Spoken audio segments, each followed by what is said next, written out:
संपूर्ण महाराष्ट्रात आज महानगरपालिकेच्या निवडणुकींचं मतदान होत आहे आणि सांगली, मिरज, कुपवाड महानगरपालिकेचं आज मतदान होतं आहे। सकाळपासून सांगली आणि मिरज, कुपवाडच्या अनेक प्रभागांना आणि बूथवर मी भेटी दिलेल्या आहेत। तिथल्या उमेदवारांशी, काँग्रेस पक्षाचे उमेदवार, महाविकास आघाडीच्या उमेदवारांशी संवाद साधलेला आहे। नागरिकांशी संवाद चांगला आहे आणि मला या ठिकाणी वातावरण अत्यंत चांगलं वाटत आहे।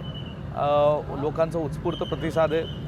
कुठेतरी गेल्या अनेक वर्षांपासून सत्ताधारी जे महायुतीचं सत्ता सांगली महानगरपालिकेत होती त्याच्यावर लोकांची नाराजगी दिसून होती आणि मला खात्री आहे की यावेळेस सांगली महानगरपालिकेमध्ये महाविकास आघाडीचा झेंडा हा फडकला जाईल। काही ठिकाणी EVM मशीनसुद्धा बंद पडलेलं होतं, त्यामुळे गोंधळ निर्माण झाला होता।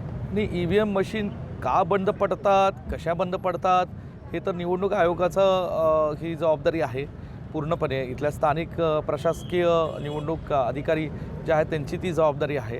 पण कुठेतरी नागरिकांना त्याचा त्रास होऊ नये, कुठेतरी त्याची वेगळ्या पद्धतीची त्याची गडबड होऊ नये याची जबाबदारी प्रशासनाने घेतली पाहिजे।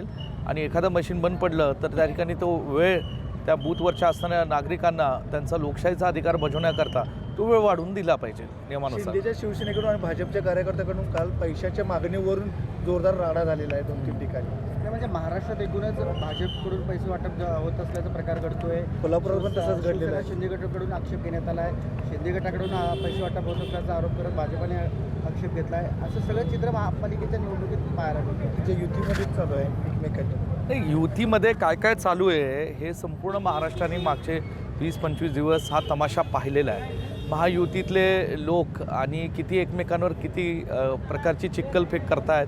महायुतीचे नेते, महायुतीचे आमदार, महायुतीचे कार्यकर्ते कशा पद्धतीने एकमेकांवर घाणेरडे आरोप, म्हणजे महाराष्ट्राच्या राजकीय संस्कृतीला न शोभणारे आरोप कशा पद्धतीने करतायत हे या ठिकाणी म्हणजे भाजपचा नेता कार्यकर्ता हा राष्ट्रवादी अजितदादा गटावर नेता आणि कार्यकर्त्यावर आरोप करतो।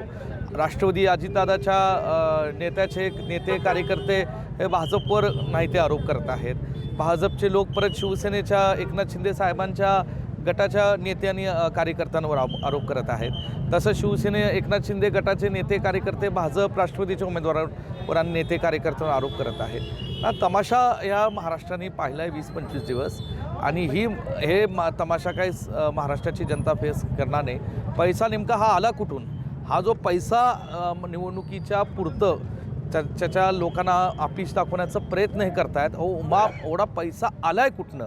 किती भ्रष्टाचार महाराष्ट्रात त्यांनी केला असेल ह्याचा कुठेतरी बारीक विचार महाराष्ट्राचे लोक करतील की भ्रष्टाचाराच्या पैशातनं पुन्हा भ्रष्टाचारी माणसं निवडून द्यायची का? हाच विचार आता महाराष्ट्राची जनता शहरातली करावी लागलेली। सरकार एकीकडं आणि निवडणूक आयोग सांगते लोकशाहीचा उत्सव साजरा करा, पण सत्ताधारी जे महायुतीचे घटक आहेत त्यांचे घटक पक्ष असतील ते लोकशाहीची थट्टा करताना दिसत आहेत। याबद्दल तुमचं मत? नाही, 100% लोकशाहीची थट्टा तर लावलीच आहे या लोकांनी। कुठेतरी सातत्याने म्हणजे दहशत, पैशाचा अमाप वापर, गुंडगिरी, गुंडांना उमेदवाऱ्या देणं आणि गुंडांचा वापर निवडणुकीमध्ये लोकांवर दबाव तंत्र आणणं, समान नागरिकांवर, सर्वसामान्य नागरिकांना या ठिकाणी मतदान न येऊन देणं, अशा अनेक प्रकार गेल्या कालपासून तक्रारी आमच्या कानावर येत आहेत। आम्ही पोलीस यंत्रणेला वारंवार सूचना देतो आहे की लोकशाही आहे, लोकशाहीचं जतन करणं, लोकशाहीचं जोपासणं हे सगळ्यांचं कर्तव्य आहे। मग कुठं प्रशासनाला न दबता या ठिकाणी लोकांना त्यांचा अधिकार ह्या ठिकाणी बजू दे ही आमची मागणी आहे।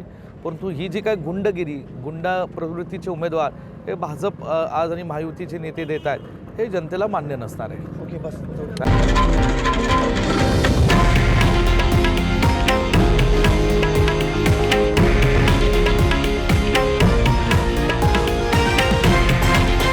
हे आहे देशातील नंबर 1 न्यूज नेटवर्क आणि आपण पाहत आहात TV9 मराठी, एकमेव।